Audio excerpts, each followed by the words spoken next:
Once again. അപ്പോൾ ഞങ്ങളുടെ ഈ ഒരു യാത്ര എന്ന് പറഞ്ഞത് ഇന്നത്തെ ദിവസം ചെക്ക് റിപ്പബ്ലിക്കിലോട്ടുള്ള യാത്രയാണ്. അപ്പോൾ ചെക്ക് റിപ്പബ്ലിക്കിലേക്കുള്ള യാത്രക്കിടയ്ക്കുള്ള ആദ്യത്തെ ഒരു ഇൻ്റർവെല്ലാണ്. 50 കിലോമീറ്റർ കഴിഞ്ഞു. അപ്പോൾ നമ്മൾ ഒരു ചെറിയ ഒരു ഇതെടുക്കാൻ പോവുകയാണ്,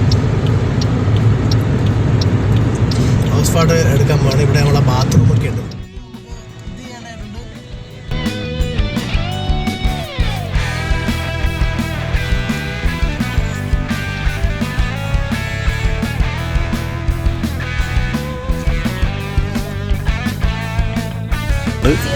നമ്മൾ ജർമ്മനിയിൽ നിന്ന് ചെക്ക് റിപ്പബ്ലിക്കിലേക്ക് വരുന്ന സമയത്ത് നമുക്ക് ഇത് കണക്കൊരു കോണ്ടോ കിട്ടത്തെ. നമ്മൾ ഈ ഒരു ഇത് നമ്മൾ ഇത് കണക്ക് നമുക്കൊരു, അതായത് ഇവിടെ ടോൾ റോഡുണ്ട്. അപ്പോൾ ടോളിന് കയറണമെങ്കിൽ നമുക്ക് ഇത് കണക്ക് നമുക്കൊരു QR കോഡിൽ സ്കാൻ ചെയ്യണം. സ്കാൻ ചെയ്തതിന് ശേഷം ഇതിൽ കയറിയിട്ട് നമ്മൾ പേയ്മെൻറ്റ് ചെയ്യണം. എത്ര ദിവസത്തേക്കാണ് നമുക്ക് ചെയ്യേണ്ടതെന്ന് വെച്ചാൽ അതിനനുസരിച്ചുള്ള പേയ്മെൻറ്റ് നമ്മൾ ചെയ്യേണ്ടതാണ്. അതിനകത്ത് കുറച്ച് കാര്യങ്ങളൊക്കെ പ്രതിപാദിച്ചിട്ടുണ്ട്, അത് വായിച്ചു വെക്കുക. LPG ഒക്കെ ഓടിച്ചു പോകാൻ പറ്റും. LPG, നാച്ചുറൽ ഗ്യാസ് ഉള്ള അങ്ങനെയുള്ള വെഹിക്കിൾസിനെ ഓടിച്ചു പോകാം. പക്ഷേ ബൈക്കിന് ഫ്രീ ആണ്, ബാക്കിയുള്ളവർക്കെല്ലാം എടുത്തേ പറ്റത്തുള്ളൂ. അതാണ് ഈ കാണിക്കുന്നത്. ഇതാണ് ഇതിൻ്റെ റേറ്റ് എന്ന് പറയുന്നത്. 1500 ക്രോണയാണ് ഈ ഒരു പറയുന്ന ദിവസത്തേക്കുള്ളത്.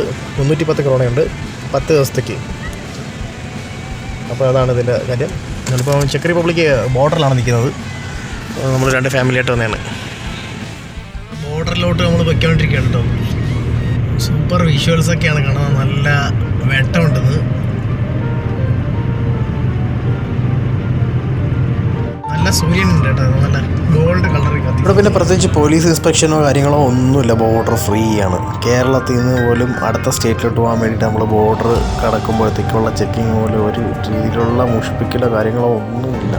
വളരെ ക്ലീനാണ്. നിയമം അത് കണക്കന്നെ, നിയമം പരിപാലിക്കുന്ന ജനങ്ങളും അത് കണക്കന്നെ. ജർമ്മനിയിലെ നീല ബോർഡാണെങ്കിൽ ചെക്ക് റിപ്പബ്ലിക്കിലെ എല്ലാം ഗ്രീൻ സൈനിലാണ് കാണിക്കുന്നത്. ഗ്രീൻ ഇൻസൈനിലാണ്. ഇവിടെ എല്ലാം അലോഡായിട്ടുള്ള സ്പീഡ് എന്ന് പറയുന്നത് 130 കിലോമീറ്ററാണ്. ഇത് യൂറോപ്യൻ യൂണിയൻ്റെ 48-49 ഈ റോഡെന്ന് പറയുന്നത്. ജർമ്മനി ഡോയ്ച്ച്ലാൻഡിനെ യോജിപ്പിക്കുന്ന ഒരു റോഡാണ് ഇതെന്ന് പറയാം. എക്സ്പ്രസ് വേ ആണ്. ഇവിടുത്തെ മാക്സിമം സ്പീഡ് എന്ന് പറയുന്നത് ഇപ്പോൾ 130 പറയുന്നത്. നമ്മുടെ ഡോയ്ച്ച്ലാൻഡിലുള്ള നമുക്ക് എന്താ പറയുന്നത് ഓട്ടോബാൻ എന്ന് പറയുന്നത് അൺലിമിറ്റഡ് 130+ ഓടിക്കാൻ 200 ആണെങ്കിലും 210, 250 വരെയാണെങ്കിലും ഇത്ര സ്പീഡുണ്ട് അത് ഓടിക്കാൻ പറ്റുന്നത്. അപ്പോൾ ഇതാണ് ചെക്ക് റിപ്പബ്ലിക്കിൻ്റെ കാഴ്ചകളെന്ന് പറയുന്നത്. നമുക്ക് പല പല കാഴ്ചകളിലേക്ക് കളക്കേണ്ടതായിട്ടുണ്ട്. തണുപ്പെന്ന് പറയുന്നത് -2 ഡിഗ്രി സെൻറ്റിഗ്രേഡ് ആണ് കേട്ടോ. വെളിയിലെന്ന് പറയുമ്പോഴത്തേക്ക് കാറിൻ്റെ മേളിൽ മൊത്തം ഐസാണ് കേട്ടോ. ബ്യൂട്ടിഫുൾ പ്ലേസസ് ആണ്.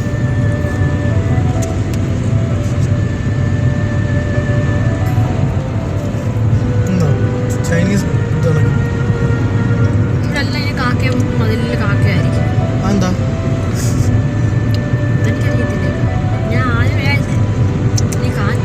ദേശീയ പക്ഷി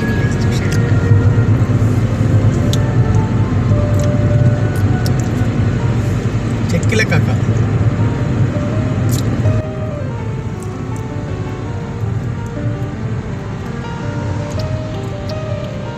ഇപ്പൊ ഈ എക്സിറ്റുകാർ കേറാൻ നേരത്തെ അവിടെ വരയിട്ടിട്ടില്ല.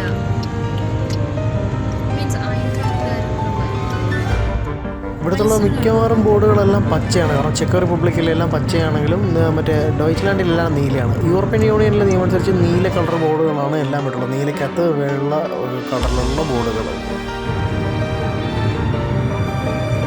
ഇവിടെ നമ്മളത് കണ്ടില്ലായിരുന്നു. ചെക്കിലെ ഏറ്റവും ഉയരം കൂടി പോകുന്നത് ഏതാണെന്ന്.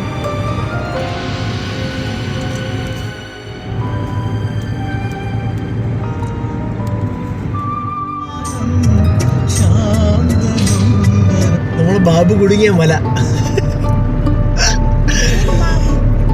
നമ്മുടെ കേരളത്തിലെ ബാബു. ഇത് ചെക്ക് റിപ്പബ്ലിക്കിലെ മലയാണ്. ഇതിൽ കയറിയാൽ കുടുങ്ങുന്നു മാത്രമല്ല, പാറൊക്കെ തണുത്ത് പറഞ്ഞ് നടക്കണം. -6 ആണ്. സോറി ഉയരം കൂടുതൽ -6 ഒക്കെ കാണാണ്. ഇതിപ്പോൾ -1 നമുക്ക് താഴെ കാണിക്കുന്നത്. ഉറപ്പായിട്ട് മേളി ഉയരം കൂടുതലും ടെമ്പറേച്ചർ കുറയുമല്ലോ.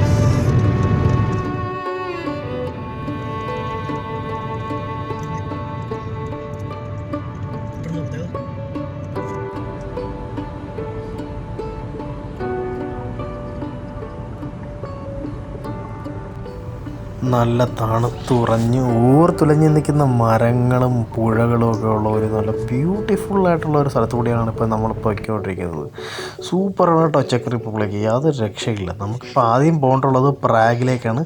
പിന്നെ പ്രാഗിൽ നിന്ന് ലിബറക്കിലേക്ക് പോകണം. 2-3 വീഡിയോ ആയിട്ടേ ഇത് കാണിക്കാൻ പറ്റത്തുള്ളൂ, കാരണം സൂ ഒക്കെ ഉണ്ട് കേട്ടോ ഇവിടെ. വശങ്ങളിൽ കാണുന്നത് മനോഹരമായ ഒരു തടാകമാണ്. അതുകൊണ്ട് തന്നെ ഇവിടെ ഐസ് ഫോർമേഷനുകൾക്ക് ഒരുപാട് സാധ്യതയുണ്ട്. വളരെയധികം സ്പീഡ് കുറച്ച് വേണം ഈ യാത്ര ഇവിടെ കൂടി പോകാൻ. ഇവിടെ മാത്രമാണ് ഞാൻ ആദ്യമായിട്ട് ഓവർഹെഡ് ലൈൻ, അതായത് പോസ്റ്റിൻ്റെ മേലിലൂടെ ഇങ്ങനെ ലൈൻ കമ്പികൾ വഴി വയർ വഴിയുള്ള ആ ഒരു ട്രാൻസ്മിഷൻ ഞാൻ കണ്ടത്. മാത്രമല്ല മനോഹരമായിട്ടുള്ള വീടുകൾ ഈ മലയുടെ താഴെ കാണുന്നത് വളരെ നല്ല രസമുണ്ട് കേട്ടോ കാണാൻ. നല്ല തണുപ്പുണ്ട് കേട്ടോ. കാറിൽ നല്ല ടെമ്പറേച്ചർ വേണം മെയിൻറ്റെയിൻ ചെയ്തുകൊണ്ട് പോകണം, കാരണം എക്സ്റ്റേണൽ, അതായത് പുറത്തുനിന്നുള്ള ആ ഒരു എയർ ഫ്ലോ ഉണ്ടെങ്കിൽ മാത്രമേ ഗ്ലാസ്സിനകത്ത് നമുക്ക് ആ ഒരു പുകമറ ഒഴിവാക്കാൻ പറ്റത്തുള്ളൂ, ആ ഫോഗൊക്കെ ഒന്ന് നീങ്ങി കിട്ടാൻ പറ്റത്തുള്ളൂ നമുക്ക്. അതുകൊണ്ട് തന്നെ അത് മാത്രമല്ല, എനിക്ക് ഏറ്റവും ഇമ്പോർട്ടൻ്റ് ആയിട്ട് ഇവിടെ കാർ വാങ്ങിക്കുന്നതിൽ അഡ്വൈസ് ചെയ്യാനുള്ളത്, നിങ്ങൾ ക്രൂയിസ് കൺട്രോൾ കമ്പൾസറിയായിട്ട് വാങ്ങിക്കണം. എൻ്റെ വണ്ടിക്ക് ക്രൂയിസ് കൺട്രോൾ ഇല്ല. റെയിലൊക്കെ മൊത്തം ഐസാണ് കേട്ടോ. ഇവിടെ തന്നെ ഏകദേശം -1, -2 കാണിക്കുന്നത്. നമുക്ക് ഇപ്പോൾ ഗാർമിൻ GPS വഴി തന്നിരിക്കുന്ന റൂട്ട് മാപ്പിലൂടെയാണ് നമ്മൾ പോകുന്നത്. വളരെ ക്ലീനായിട്ട് സൺലൈറ്റ് നമ്മൾക്ക് അടിക്കുന്നുണ്ട്.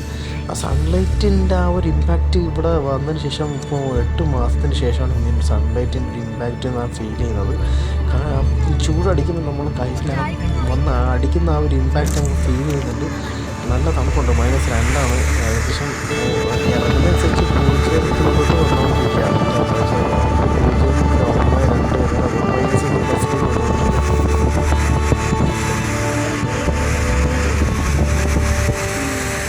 അതിന്റെ അടുത്തുകൂടെ തന്നെ റെയിൽവേ ട്രാക്ക് ഉണ്ട്.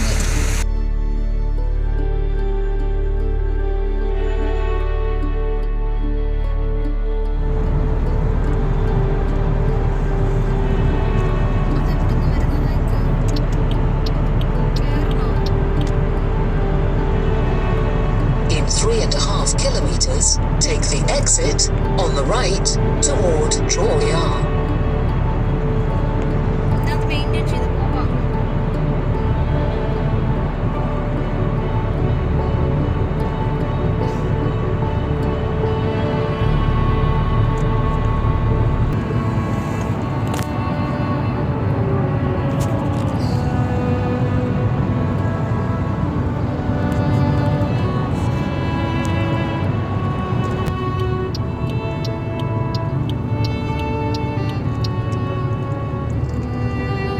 എന്തോ പറ്റിയിട്ടുണ്ട് കേട്ടോ. കഴിക്ക്.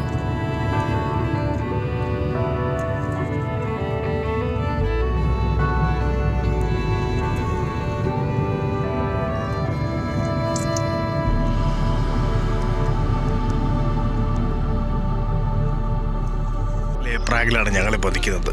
വളരെ മനോഹരമായ എന്താ പറയുക, കുറച്ച് മതിൽക്കെട്ടുകളും കുറച്ച് ഫോട്ടോസൊക്കെ ഇവിടെ കാണാൻ പറ്റും. ഇതെന്ന് പറയുന്നത് ചെക്ക് റിപ്പബ്ലിക്കിലെ എന്താ പറയുക, പ്രാഗിലെ സൂ ആണ്. പ്രാഹ എന്നാണ് അവർ പറയുന്നത്. സൂയിലേക്കുള്ള വഴിയിലെ ചില രംഗങ്ങളാണ് ഞാനിവിടെ പകർത്തുന്നത്. കൊളോണിയൽ സ്റ്റൈലിലുള്ള വീടുകളും മറ്റുമാണ് ഇവിടെ കാണാൻ കഴിയുന്നത്. സൈഡിലെല്ലാം വളരെ മനോഹരമായ ലാമ്പുകളെല്ലാം ഉണ്ട്. ഇവിടെ രാത്രി യാത്രയൊന്നും വളരെ ക്ലേശകരമാവുകയില്ല. കുറച്ച് മലയുടെ മുകളിലായിട്ട് കുറച്ച് എന്താ മരങ്ങളും ഒക്കെ നിൽക്കുന്നുണ്ട്. അപ്പോൾ നമുക്ക് ഇവിടുന്ന് സൂയിലേക്ക് പോവാം.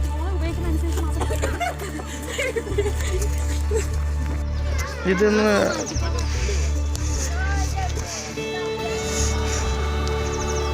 അപ്പോൾ ഈ വഴി ഞങ്ങൾ പോകുമ്പോൾ നമുക്ക് കാണാൻ പറ്റുന്ന പറഞ്ഞാൽ ആനയുടെ നഴ്സറികൾ, പിന്നെ പോളാർ ബിയർ, ധ്രുവക്കരടികൾ, പിന്നെ ജിറാഫ്, പിന്നെ ഇന്തോനേഷ്യയിൽ കാണപ്പെടുന്ന പ്രത്യേക തരത്തിലുള്ള കുരങ്ങന്മാർ, ഇവരെ കാണാനാണ് നമ്മൾ പോണത്. ആൻറ്റി കണ്ടോ, ഇതാണ് ഇവിടുത്തെ കാഴ്ച. ഇതെന്താ എഴുതി വെച്ചിരിക്കുന്ന അറിയാൻ പറ്റും. സാങ്കേതിക കാരണം കൊണ്ടിട്ട് ഇവിടെ അടച്ചിട്ടിരിക്കുകയാണ് ഈ ഒരു ഗൊറില്ലയുടെ സംരക്ഷണ കേന്ദ്രം. നാണ്ട ഈ സൈഡിലുണ്ട് കേട്ടോ. ഇവിടെ ഉണ്ടാവുമെന്ന് അറിയാൻ വയ്യ. എക്സിറ്റ് ഉള്ളി.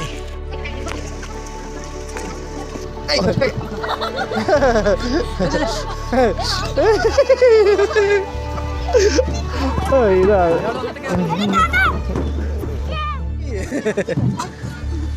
都被我 offer 养生城堡。 ഓ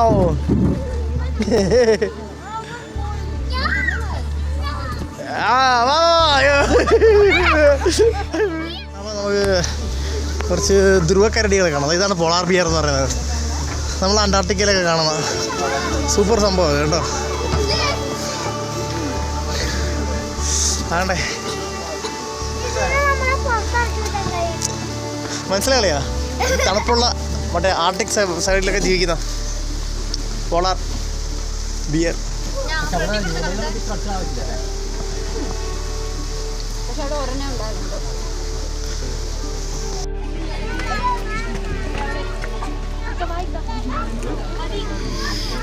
ഇങ്ങോട്ട് പോകുമ്പോൾ വേറെ കുറേ സംഭവങ്ങളൊക്കെ നമുക്ക് കാണാൻ പറ്റും. ഇനി അടുത്ത് നമുക്ക് എന്താ കാണാനുള്ളത്? ഇവിടെ ചെറിയ ഷോപ്പൊക്കെ ഉണ്ട് കേട്ടോ. ഇവിടെ ചെറിയ ഷോപ്പൊക്കെ ഉണ്ട്. വീഡിയോയുടെ പാട്ട് വണ്ണ് ഇവിടെ അവസാനിക്കുകയാണ് എൻ്റെ സുഹൃത്തുക്കളെ. അപ്പോൾ നിങ്ങൾക്ക് എല്ലാവർക്കും നന്ദി, നമസ്കാരം. നിങ്ങൾ ബാക്കി വീഡിയോ തുടർന്ന് കാണുക. ജയ് ഹിന്ദ് ഫ്രം ചെക്ക് റിപ്പബ്ലിക്.